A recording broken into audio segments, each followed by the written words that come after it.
Hello, cats and kittens. Orewa Jose Yoroshko. Back in the Crisis Corner, doing amusing. I don't mean amusing like funny. Musing, a thinking. I'm thinking out loud. Anyway, the point is, which of these three was the best? That's a topic for discussion. Who did it best? So far on the silver screen, who has been the best Spider-Man? And so I've been thinking about doing this video for a long time, but to answer that question, I needed a metric. I needed some kind of a rating system to say definitively, at least in my mind, when weighed against my opinion of what Spider-Man is or what elements make Spider-Man who he is, which of these three did it the best? So I came up with my Spider-Man rating system. I actually had to think hard about this. So I came up with 5 elements which in my mind make Spider-Man who he is. And you have to understand that my Spider-Man, the Spider-Man that I identify with, was the Spider-Man I was reading in the, I would say, mid-'80s up until the early '90s, but also going back to the Dicto Lee origin Spider-Man, because I was reading those in the Marvel Classic reprints. So I'm pretty familiar with that origin and also the era that I was reading with Roger Stern, Tom DeFalco as the writers, also John Romita Jr.'s art, even John Romita Sr., to be honest with you, if you go into the back issues. Ron Friends, Joseph Rubinstein, that era. Okay, I can go farther up, Todd McFarlane and all them people, but let's just stick to the classics. All right, so when weighed against that era, which of these three cuts the mustard? Who's the best? Now, here are the 5 elements. Okay, you ready? Element number 1, maturity. Peter Parker, Spider-Man, the 2, is a very mature person. Even as a kid, when the story picks up in Amazing Fantasy, was he 15, 16? Kids walking around dressed in a vest with a tie in high school. He looks like a professor, like he's about to teach. Not just the visual, but also the person himself, especially after the death of Ben Parker. Ben Parker is Peter's surrogate father, and Peter is directly responsible, indirectly, but you could say directly responsible for his death. Now, not only did he basically cause the death of the person that he loved and respected the most, he also is responsible for the death of his aunt's husband. He deprived his aunt of the companionship and support, even monetary support, of her husband. And from that point on, he took care of her. You see, dude was taking pictures of Spider-Man for the Bugle to provide for his aunt. That's some grown man joint right there. You know what I'm saying? That ain't no kid. His childhood ended when Ben died. You know what I'm saying? So he's extremely mature individual. There's that. Agency. Number 2, agency. Okay. Peter Parker, and when I say agency, I mean your ability to provide for the things that you have to do, your ability to execute by your own hand the things that you have to do. To become Spider-Man, okay, the spider bit him, there was nothing he can do about that. All right, outside of that, he had to create his costume, and he had to create his primary weapons, which is his webbing, his web shooters, and the web formula. Aside from that, he developed his spider tracers, and during battles, he would routinely either augment the formula for his webbing or create any other type of gadgetry that he would need to defeat a specific foe. Uh, Spider-Man was an extremely capable scientist. Number three, humor. Spider-Man's humor comes from a place of fear. It is a defense mechanism against his own fears that he developed at the beginning. He would mock, ridicule, or whatever his opponents. And matter of fact, if you ever get the chance, I would suggest that you read Amazing Fantasies. No, I'm sorry, Amazing Spider-Man 232, where he fights Mr. Hyde. That is one of the best examples of him getting under the skin of an opponent that was out of his weight class. You could compare it to Ali fighting Foreman. Foreman was the superior athlete at that time. Ali got in his head, got him to punch himself out, and then beat him, won the fight. That's essentially what Spider-Man did to Mr. Hyde in that issue, and it was hilarious. It's one of my favorite issues of Spider-Man ever. Check that out. But his humor comes from a place of fear. He's trying to, contain his own fear by outwardly appearing, verbose, whatever, putting up jokes and so forth. So that's the humor that I'm looking for that marks who Spider-Man is. So humor, that's number three. Number four, the Parker luck or lack thereof. Peter Parker is the Charlie Brown of Marvel Comics. The breaks always go against him at some point. For what reason, I don't know. He always winds up getting the short end of the stick.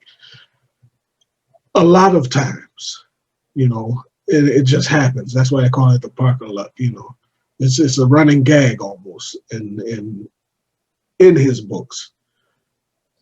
And it's an endearing quality because he's a lovable loser.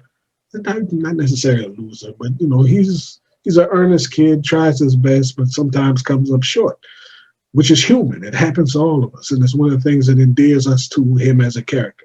So the Parker luck, that's element number four.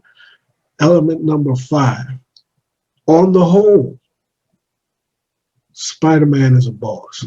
That boss level. He is as a brand, as a character, he is elite. He is the most recognizable character in Marvel Comics, period. But within the context of the Marvel Universe, Spider-Man is an A-list hero.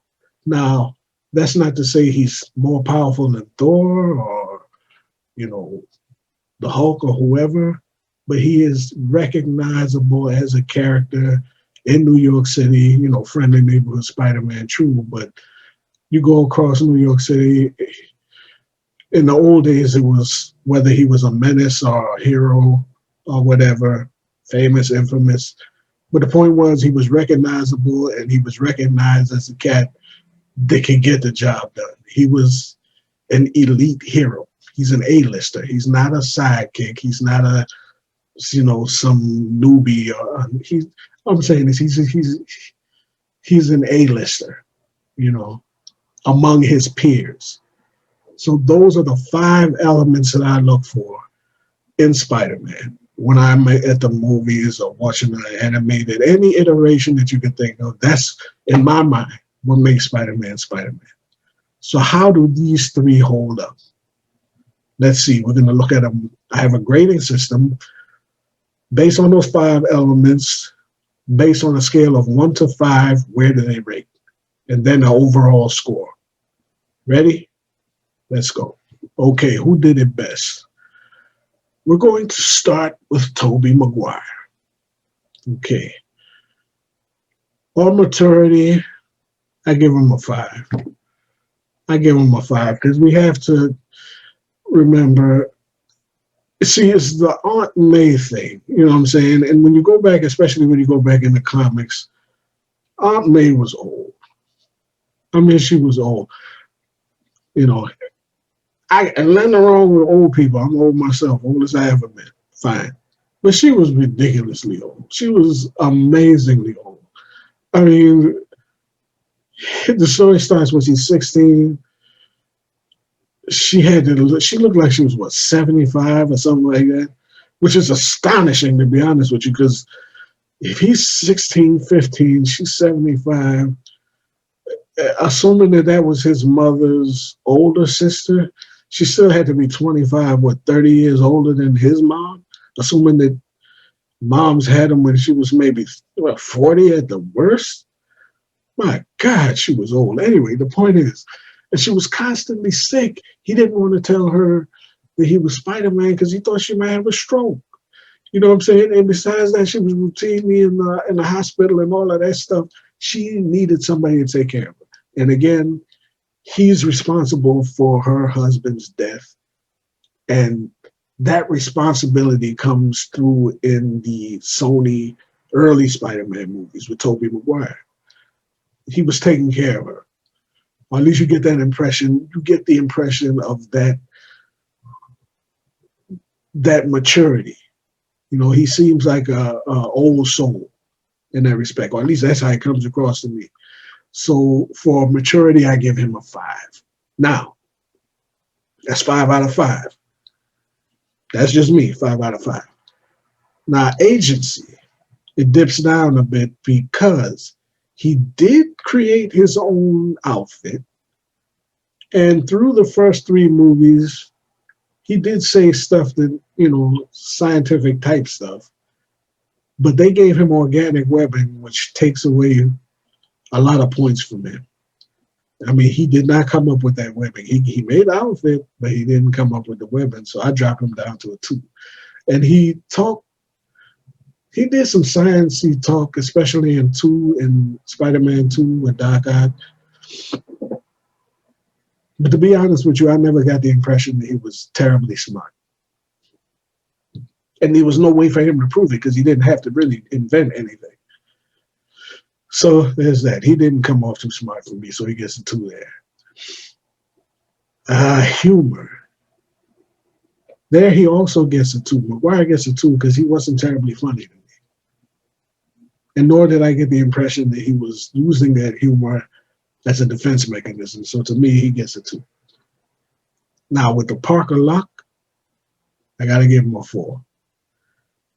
Spider-Man 2, I mean, just looking at the end of Spider-Man 1, where he's at the funeral for, you know, Osborn, and he knows that he can't have Mary Jane because of the curse of Spider-Man, the curse.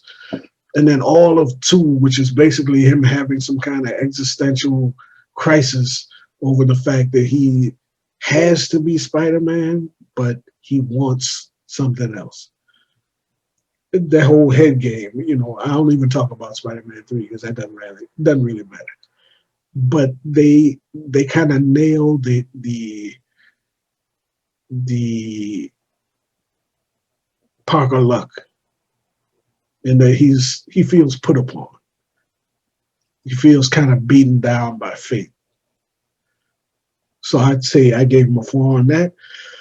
And the boss factor, I give him a 5, primarily because, especially at the end of 1, when New York came to his side and helped him in his battle against the Green Goblin, New York recognized him as their champion. A lot of that had to do with 9/11 and the atmosphere of the time or whatever. But as you go along into Spider-Man 2, you do get the feeling that he is the champion of New York. And he has no one else to challenge him for that role. Because it's the Sony Spider-Man and there's no other heroes around. So he wins by default. Okay, so the average score here, the total score he gets is 18, Tobey Maguire.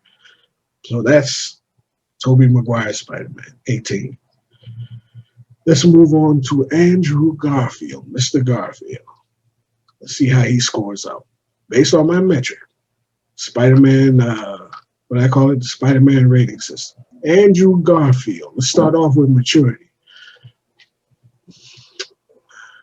In my mind, he's too busy doing that James Dean impersonation to get too much maturity points for me. I mean, I ain't gonna say he's bratty, but, and mind you, I've seen Spider-Man 1 and 2 a couple of times. I'm not gonna bother. Amazing Spider-Man, excuse me, Amazing Spider-Man 1 and 2, but I ain't going back and rewatching it because I ain't especially dig those two movies that much. But there's a lot of that James Dean thing going on where he's, kind of mumble mouth and blah, blah, blah. So, and then again, I mean, Mango is looking to murder the dude that killed his uncle, essentially. I don't know if he wants to bring him to justice or kill him. I get the impression he might have wanted to kill him or whatever. But he's, so see, that's not, see, how can I put this? That's why I liked, and I guess you could say in Spider-Man 3 with Tobey Maguire, he kind of tried to avenge himself on Sandman, who's supposed to have killed Ben, but I'm not counting that either because Spider-Man 3 was a joke. The fact that he's responsible for Ben's death kind of mitigates him going after the killer, because really the killer is you. It's not like if Bruce Wayne wanted to go and kill Joe Kill, I could kind of see it. Because dude bushwhacked your people and shot him in the alley for reasons unknown. And I know Three Jokers kind of tried to soften Joe Chill and make him more sympathetic. No. He murdered dude's parents, and if he wanted to go in and get revenge, I can kind of see it because Joe Chill took Bruce's parents from him for no reason, no good reason. Whoever that cat's name is that killed Ben, Peter could have stopped him easily with minimal effort, and he knows it. Going after that dude really ain't gonna do nothing, which bears out in the comics. They may have did some issue where he went and confronted, I don't know, I can't remember it anyway. But confronting that dude really wouldn't do him any good. And you don't hear too many stories about him, I'll get that dude, he killed Ben. You killed Ben, you killed him. And for that, that gave him his sense of responsibility. That's the hard lesson that he learned. And bearing up under that responsibility is his penance for Ben's death. So he wouldn't go looking to kill him, to kill whoever that cat is that killed Ben. So I'm not really feeling Garfield or Maguire in 3 going after the dude that killed Ben. I'll brush that off. Overall, I give him 2.5 for maturity. Garfield. Agency. He didn't create the web shooter formula. Apparently his father did that, but he did create the delivery system and he did create his own costume, I believe. And he talked some smart stuff, but honestly, I think Gwen might have been smarter than him. Overall, I give him a 3. He came off a little bit better than Tobey Maguire in that respect. Humor, I give him a 2 for humor. That puts him even with Maguire. 2.5. I'm going to say 2.5. Let's give him a 2.5 for humor. Because he had a couple of bits in there that were pretty funny when he was dealing with the carjackers. That was good. It was funny, but it wasn't a sense of humor coming from fear, but it was funny. So let's say him a 2.5. Let's upgrade that. Let me see. That upgrades his overall score. All right, 2.5 for humor. Parker Luck, most of his problems seem self-inflicted to me. The whole thing about his, I mean, yeah, all of his problems were self-inflicted. He didn't have that Parker Luck dynamic like Tobey Maguire had, so I give him a 2 for that. Boss factor, I give him a 4 because again, he is New York's sole protector by default. But I wasn't feeling it as much as with Tobey Maguire, so he winds up getting the overall score of 14. Tom Holland. Tom Holland. This is the one that surprised me a little bit. For maturity, I give him a 2. Why? Because, and this has to do with how he was brought into the MCU. He's brought into the MCU as a kid who wants to be a kid. In Avengers Civil War, when he first meets Stark, he mumbles something about how when they never outright say with great power comes great responsibility because they're trying to separate themselves from the other Sony work, and they're not trying to retread that, which was kind of the problem with them shoehorning him into that movie.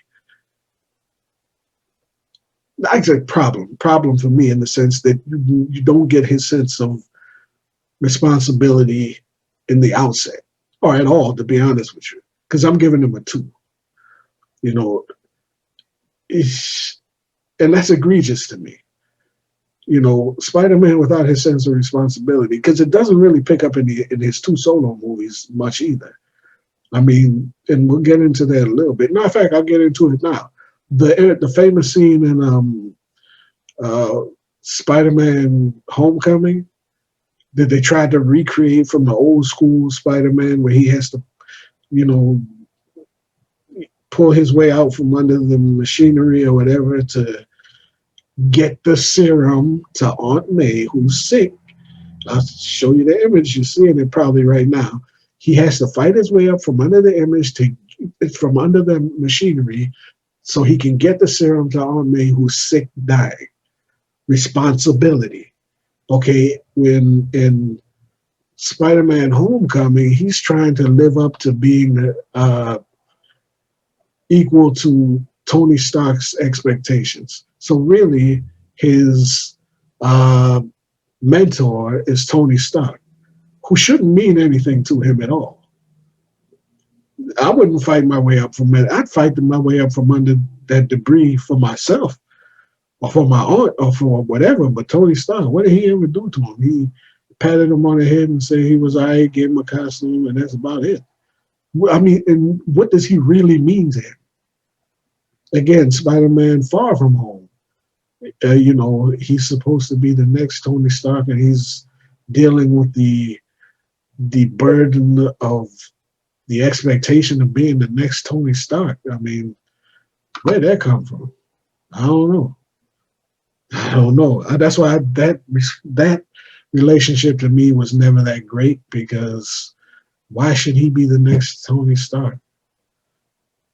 I don't know. I really don't. I can't answer that question. You let me know. Because, I mean, if they were friends and they hung out and stuff like that, but I never saw Tony teach him anything. I never saw him, he gave him stuff, which is cool, but did he ever teach him how to do anything? Did he, I mean, they had a little moment in Endgame, not Endgame, in Infinity War. No, actually, they didn't. Anyway, my point is, Tony Stark should not have been his mentor. His mentor was Ben Parker, and Ben Parker taught him the greatest lesson that he will ever learn, the only lesson that he ever needed to learn.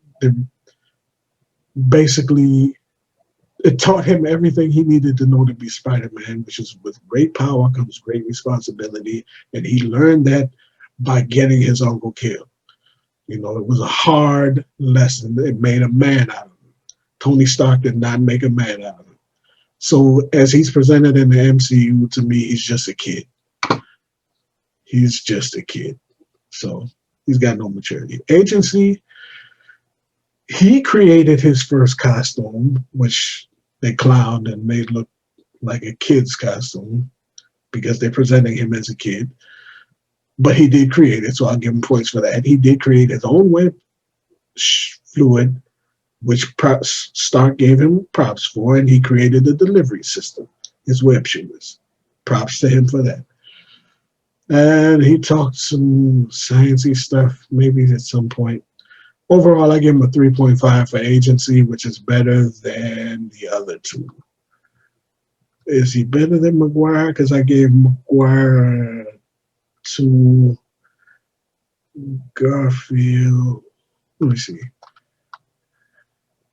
Maguire got a 2. No, wait a minute. Yeah, Maguire got a 2. Holland got a 2.5. Not Holland, but Garfield got 2.5. Maguire got a 2, so he gets a 3.5 for agency. Humor, 1.5, because he wasn't even as funny as Maguire. He had a Buster Keaton type liveliness to him, but he never said anything that I can think of that was especially funny or whatever. So pass on that. Parker Luck, I give him a 1 because nothing really, he doesn't feel put upon. Nothing terribly bad happens to him that I can think of. Well, I guess Liz's father being the vulture was kind of messed up. I upgrade him to a 1.5. All right. That's about it, though. And boss factor is down to a 2 because he's presented as a kid and he's presented as a sidekick to Iron Man. And just about everybody looks. I mean, he comes in as a kid novice superhero, which is a necessity for the MCU because he comes in late and he's young. So by necessity, he hasn't established anything. And even the newest people look down on him. I think they look at him as a kid, it seems like. Even Captain Marvel gets more props than him. And to me, that's egregious, but a little less so based on the fact that he comes into the MCU as a child, essentially. So the overall score for Tom Holland is 10.5. So essentially, Maguire beats them all pretty badly, to be honest with you. 18 versus 14 versus 10.5. And I like Homecoming and Far From Home, but that's fine, but it's not Spider-Man to me. You know what I'm saying? It's not. They were fine movies. Weighed against my expectations. That's where they come in. You know what I'm saying? Now, Amazing Spider-Man, the 2 Amazing Spider-Man movies were not good. They were solid entertainment, but not that good in terms of flicks. Nowhere near as close as Tobey Maguire's first 2 Spider-Man movies. Matter of fact, Tobey Maguire's first 2 Spider-Man movies crushed the lot of these guys. He aced it. 2 is better than maybe all but 2 or 3 of the MCU movies, period. You know what I'm saying? But whatever. But Tobey Maguire was easily, according to my metric, the best Spider-Man presented on the silver screen so far. So that's what I got. Now let me know what you think, and I might get some of my partners to chime in on this too if they want to. But I might have them on the channel and let them sound off on this. But let me know, what do you think? Who is the best? Who are the best of these 3? Who do you think held it down? Who do you think was Spider-Man according to your metric? According to what you expect of Spider-Man? Let me know. Until then, I had fun with this. I really did, and I had fun bringing it to you. I'll be back next week with C3 Weekly with something else. Until then, Stay loose.